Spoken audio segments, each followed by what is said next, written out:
Hi hello வணக்கம். மலையாளத்தில் crime thriller suspense ட்ராமாவை வெளியான துளிரும் இந்த படத்தோட ஸ்டோரி பற்றி பார்ப்போம். இந்த படத்தோட ஸ்டோரி பார்க்கறதுக்கு முன்னாடி நம்ம சேனலை சப்ஸ்கிரைப் பண்ணி வச்சுக்கோங்க. அப்போ தான் நான் போடுற வீடியோ உங்களுக்கு வந்து கிடைக்கும். இந்த படத்தோட டைரக்டர் யாருன்னு பார்த்தீங்கன்னா தருண்மூர்த்தி. இந்த படத்தில் வந்து மோகன்லால், சோபனா, பிரகாஷ் வர்மா, வினு பப்புன்னு சொல்லிட்டு ஏகப்பட்ட பேர் நடிச்சுக்கிறாங்க. இந்த படத்தோட ஸ்டோரி பற்றி பார்க்கலாம். இந்த துளிரும் இந்த படத்தோட ஸ்டோரி என்னன்னு பார்த்தீங்கன்னா, வயநாடு நிலச்சரிவில் வந்து நடந்த கதையை இவங்க எடுத்திருக்காங்க. அப்போ வந்து மண்ணு மூடுன இடத்துல வந்து 2 நாளுக்கு முன்னாடியே சாக்கு மூட்டையில் கட்டி போடப்பட்ட ஒரு பிணம் கிடைக்குது இவங்களுக்கு. அது யாருன்னு கண்டுபிடிக்கிறதுக்கு ஒரு இன்வெஸ்டிகேஷன் நடக்குது. இப்போ தான் கதை விரியுது உள்ளுக்குள்ள. கதை என்னன்னு பார்த்தீங்கன்னா, இப்போ மோகன்லால், அவருக்கு மனைவி சோபனா, அவங்களுக்கு வந்து ஒரு பையன் ஒரு பொண்ணு. இதுதான் ஒரு அழகான குடும்பம். மோகன்லால் வந்து ஒரு கார் வச்சிருப்பாரு. அது வந்து பழைய அம்பாசிடர் காரு. அதை வந்து தன்னோட கண்ணு மாதிரி வச்சு காப்பாற்றிட்டு இருப்பார் அந்த காரை. இப்போ என்ன ஆகுதுன்னு பார்த்தீங்கன்னா, அந்த காரை வந்து யாரும் தொடர்றது கூட மாட்டார். அது மேலே காலை வைக்க விட மாட்டார். அவர் மட்டும்தான் அந்த வண்டியை ஓட்டணும் அப்படின்னு சொல்லிட்டு ரொம்ப ஆர்வமாக இருப்பார். வேறு யாரையும் அதை தொடவே விட மாட்டார். அதன் மூலிமா அந்த குழந்தைங்களை ஏற்றிட்டு போகிறது, ஸ்கூல் குழந்தைங்களுக்கு ஓட்டுவார். அப்புறம் வந்து டீசெண்டான பார்ட்டிகளுக்கு மட்டும் ஓட்டுவார். தண்ணி யாரும் போடக்கூடாது, உள்ளே யாரும் சிகரெட் பிடிக்கக்கூடாது, நிறைய ரூல்ஸ் வச்சுருப்பார் அந்த காரில். அவர் அந்த காரை வந்து ரொம்ப அழகாக மெயின்டைன் பண்ணிட்டு இருப்பார் அந்த காரை. இப்போ என்னதுன்னு பார்த்தீங்கன்னா, அந்த காருக்கு ஒரு சிறிய ஒரு விஷயம் வருது.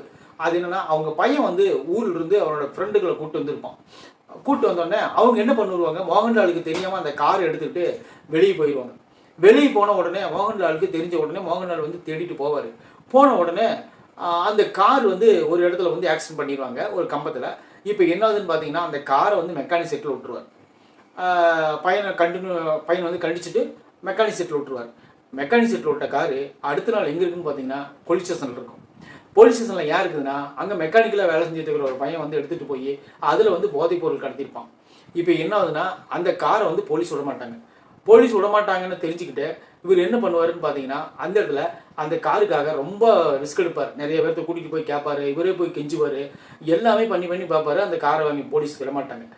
குறிப்பாக அந்த பையன் வந்து என்னை அடிச்சிட்டான், அதாவது இப்போ அந்த போதைப் பொருள் கடத்தின பையனை அடிச்சிட்டான்னு சொல்லிட்டு அந்த எஸ்ஐ பெனி பப்பு வந்து ரொம்ப டென்ஷன் ஆயிடுவார்.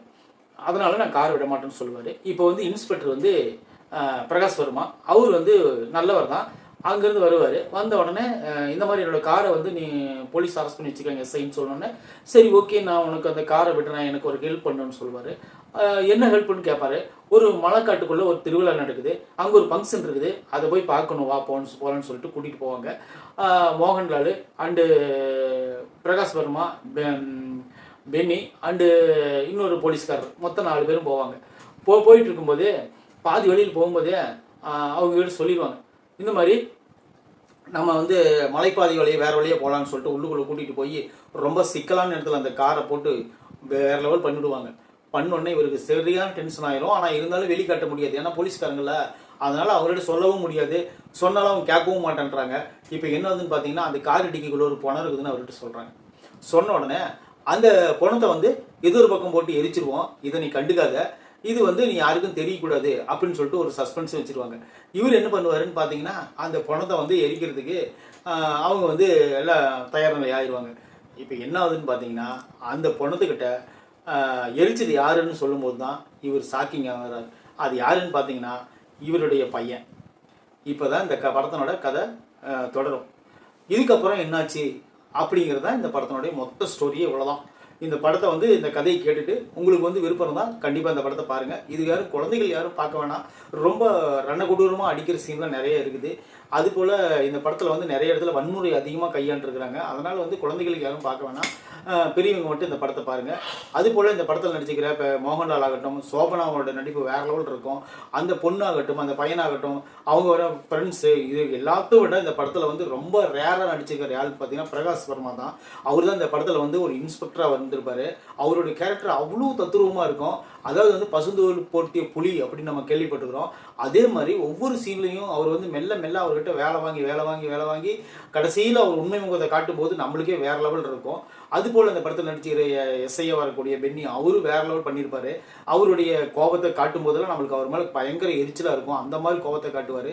அதுபோல் இந்த படத்தில் வந்து மியூசிக் வந்து வேறு லெவல் கொடுத்துருப்பாங்க. மியூசிக் தான் இந்த படத்தினோட பலமே. அதுபோல் இந்த படத்தில் வந்து தமிழ் நடிகர்கள் யாருன்னு பார்த்தீங்கன்னா, இளவரசு, பாரதி ராஜா அப்படின்னு சொல்லிட்டு 2 பேர் நடிச்சிருப்பாங்க. அவங்க 2 பேருமே ஒரு சீனில் தான் வருவாங்க. அதுக்கப்புறம் அவங்களை காட்டுறதே கிடையாது. இந்த படத்தில் வந்து முக்கியமாக என்ன சொல்லணும்னா ஒரு கிரைம் த்ரில்லருக்கு உண்டான எல்லா விஷயமும் இந்த படத்தில் இருக்குது. கிளைமேக்ஸ் வந்து ஒரு ரிவெஞ்ச் ட்ராமாவாக ஆனது தான் இந்த படத்தினோட மைனஸை தவிர இந்த படத்தில் எல்லாமே பர்ஃபெக்டாக எடுத்துருக்காங்க. இந்த படத்தை பார்க்கணும் அப்படின்னு நினைக்கிறவங்க கண்டிப்பாக போய் பாருங்கள். உங்களுக்கு வந்து ஒரு கிரைம் த்ரில்லர் ரசிகராக இருந்தால் கண்டிப்பாக இந்த படம் பிடிக்கும். சஸ்பென்ஸ் ட்ராமா இது. மோகன்லால் அவ்வளவு நீட்டாக நடிச்சிருக்காரு. மொத்த சீனையும் தோளில் தூக்கி நடிச்சிருக்காரு அந்த படத்தில். மகனுக்காக அழும்போது சரி, அப்புறம் அந்த குடும்பத்துக்காக அழும்போது சரி, எழுத்து கேட்கும்போது, அந்த மாஸ்க் காட்டும்போது, அந்த பாத்ரூம்குள்ள ஒரு சீக்வன்ஸ் இருக்கும், அது உண்மையிலே வேற லெவல் இருக்கும். அந்த மாதிரி ஒரு அதெல்லாம் பண்ணி நடிச்சிருப்பார் அந்த சீனை. நீங்கள் பார்த்தீங்கன்னா உண்மையிலே மோகன்லால் வந்து ஒரு ஒரு பெஸ்ட் ஆக்டர் அப்படிங்கிறதுக்கு நிறையா படங்கள் கொடுத்துருப்பாரு. குறிப்பாக நம்ம விரும்பும் மோகன்லால் நடித்த பழைய படம் சிறைச்சாலை அப்படின்னு ஒரு படம் இருக்கும். அதெல்லாம் பார்த்தீங்கன்னா வேற லெவல் பண்ணியிருப்பாங்க. இது வந்து இந்த துடிரும் படம் வந்து மோகன்லாலுக்கு ஒரு மைல்கல்லாக இருக்கும் அப்படின்னு நம்ம நினைப்போம். இந்த படத்தில் இருக்கிற ஒரே பிரச்சனை என்னென்னு பார்த்தீங்கன்னா, இந்த படம் வந்து கிளைமேக்ஸில் வந்து ஒரு ரிவெஞ்ச் ட்ராமா மாதிரி ஆனது தான். அதுவும் கூட கரெக்டான ஒரு முடிவு தான். அதாவது ஒரு பேசிக்காக ஒரு ஆள் பார்க்குறான்னா, ஒரு நார்மல் ஆடியன்ஸ் பார்க்குறான்னா, இதுதான் கதை, இப்படி தான் போகணும் அப்படின்னு சொல்லிட்டு அவன் யூகிச்சுக்குவான். ஏன்னா அவனுக்கு கொஞ்சம் ஆறுதல் படுத்தணும்ல, பேசிக் ஆடியன்ஸ் என்ன மாதிரி ஆளுங்களுக்கெல்லாம் ஆறுதல் படுத்துறதுக்கு கரெக்டான விஷயம் தான் பண்ணிக்கிறாங்க. இந்த படம் வந்து நீங்கள் கண்டிப்பாக பார்க்கலாம். குழந்தைகள் யாரும் பார்க்க மாட்டான், ஏன்னா கொஞ்சம் வன்முறை யூஸ் பண்ணியிருப்பாங்க, அவ்வளோதான். இந்த படத்தில் வந்து அடல்ட் கண்ட்ரோல் எதுவும் கிடையாது. இந்த படத்தை பார்க்கணுன்னா கண்டிப்பாக பார்த்து நீங்கள் என்ஜாய் பண்ணலாம். தேங்க்யூ. நம்ம விமர்சனம் பிடிச்சி தான் நம்ம சேனலை சப்ஸ்கிரைப் பண்ணிச்சுக்கோங்க. நன்றி.